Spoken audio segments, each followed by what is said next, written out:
I'm going to be telling the story of the spider, the crows, and after telling it to my class today, we decided we needed to add the crocodiles into the title. And this is a folktale that Nelson Mandela wrote. Okay. So, once upon a time in a faraway land, there was a famine. And all the animals were so hungry. There was no food to eat, and the only animals that could eat were the crows.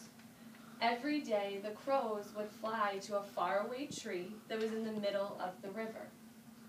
They would, at the tree, they would peck, peck, peck. Can you peck, peck, peck? At the figs. They would then bring all the figs back to their tree, and they would eat them. Well, there was a spider, and the spider decided he wanted to play a trick on these crows because he was so hungry. So the spider put beeswax all over his belly, and he walked. Can you walk? Walk. To the tree where the crows were. And when he got to the tree, he saw a fig on the ground, so he laid himself down on the ground over the fig. And he asked the crows, "Crows, can I please have a hot coal?" So the crows gave the spider the hot coal, and he picked himself up, and he walked back home. When he got home, he ate the fig that was attached to his belly, and he put out the hot coal. He said, "Those crows fell for this trick once. I'm going to go back and see if they'll fall for it again." So the spider walked back to the crow's tree, and he saw the biggest fig on the ground. So he laid his belly down on the fig and told the crows, "Crows, by the time I got home, the hot coal had already burned out. Can you please give me another?" So the crows gave him one more coal, and off the spider went with the fig attached to his belly. So he ate the fig, and he put the coal out again. He said if the crows fell for it 2 times, they'll definitely fall for it for the 3rd. So he walked back to the tree where the crows were. But this time the old crow knew that something was up, and he didn't trust the spider. So he said, "You're a liar, and you're just coming around here because you want our food." So the spider said, "Oh no, crows," and he cried. Can you cry? He cried. He said, "Things have been so difficult since my parents died. And they always told me that if I ever needed anything, I could go to their friends, the crows. So that's why I came to you." And he cried. So the crow said, "Oh, stop your crying." And he handed the spider a fig. He said, "Take this home, and tomorrow at daybreak, come back, and we'll bring you to the fig tree with us." So the spider was so excited, and he took his fig, and he ran home. Well, the next morning, he went to the tree, and the crows lent him some feathers to fly to the fig tree with. So the crows and the spider all flew to the fig tree in the middle of the river.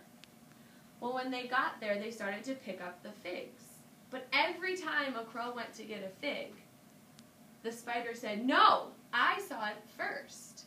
And the spider collected all the figs, and the crows had none. So when all the figs had been collected, the crows were so upset with the spider that they stole back his feathers and they flew away, leaving the spider alone at the tree in the middle of the river. So the spider was very scared because he had never been alone in the middle of a river before. So he said, "Well, the crows just popped up and flew away. So if I pop up, then I'll fly away too." So the spider popped up and plop.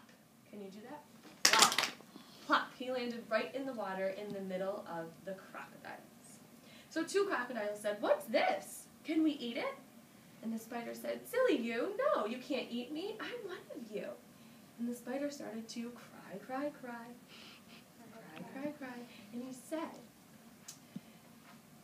"When I was little, I ran away.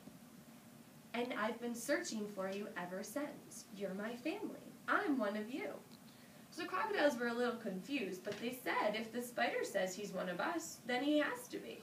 So they invited the spider to come stay with him over on their bank where they kept their eggs.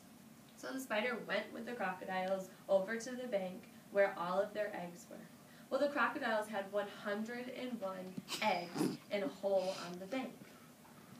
When the crocodiles went to sleep that night, The spider crept over to the hole and one by one picked up the eggs and threw it in the fire to cook. Can you throw it in the fire to cook? Threw it in the fire to cook. So the spider cooked all but In the morning, the crocodiles woke up and they asked the young crocodiles to go turn the eggs. But the spider quickly yelled, "Oh no, I've already done that." So the crocodiles said, "Well, then we want to see the eggs, so can you bring them to us?" So the spider said, "Stay right here. I'll bring you each egg one by one so that you can see that all of them are there." So the spider went and picked up the egg and he carried it over to the crocodiles, and the crocodiles put a mark on it. The spider then took the egg and carried it back to the hole, and quickly he licked off the mark that was on the egg.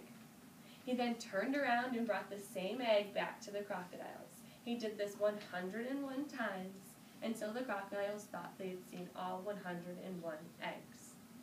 The crocodiles were happy that all of their eggs were safe, and the spider was happy that the crocodiles fell for his trick. So that night, the spider said, "I'd really like to go to the other side of the river to get my family and my children. Will someone bring me?" The crocodiles told one of the older crocodiles to bring him across the river. So he climbed on his back, and they began to swim across the river. But on the bank, there was a younger crocodile, and he thought the spider was acting a little suspicious. So he went to check to make sure all the eggs were there. And when he got to the hole and saw that only one egg was left, he ran to the bank and yelled across, "Stop! He tricked us! Don't bring him over there!" Well, the crocodile that was swimming the spider across said, I'm quite old and kind of deaf, so can you please tell me what they're saying?"